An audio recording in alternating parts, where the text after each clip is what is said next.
sa farm ni Nanay Merlin. Ayan, mayroon po siyang okra dito na tanim. Ayun, may bunga na po siya. Oh, ayan po ang bunga ng kanyang okra. Isa pa lang? Isa pa lang, Kin? Ayan po guys, oh, may bunga na. Oh. Ang daming bulaklak. Ayan po, oh.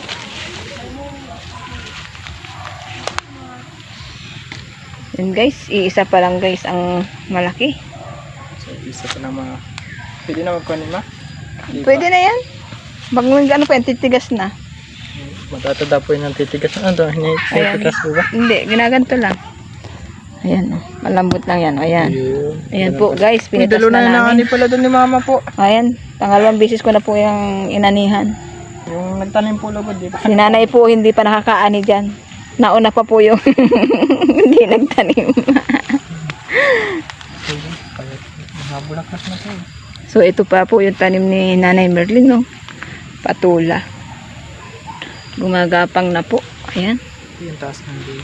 Ayan, no? Tumataba na ba? Kasi ko sa'yo pag nakabilo siya tataba. Ayan, no? Malapit na akong kamasa. Ayan po guys. Malapit na yung bumunga. Kasi ano na siya, oh. Sunod si Gumagapang na.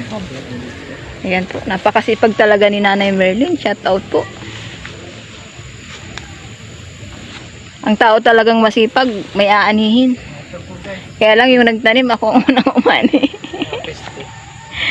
Titigas po kaya yung okra. Kaya inani ko na.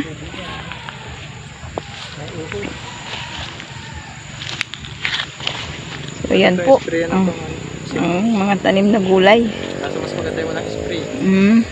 Pangit yung ano. Sabon lang. Maraming masuk. Sabon anak ko. Sabon na itunaw mo sa ano. Tapos ano mo sa kanya.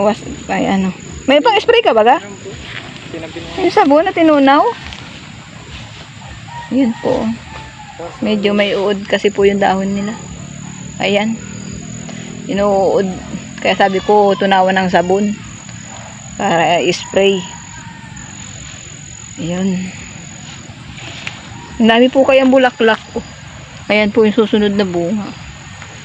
Ayan po. Oh. Maliliit pa talaga yung susunod. Ito po. Oh.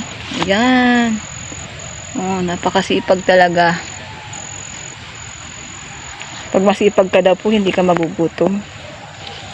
Ayan.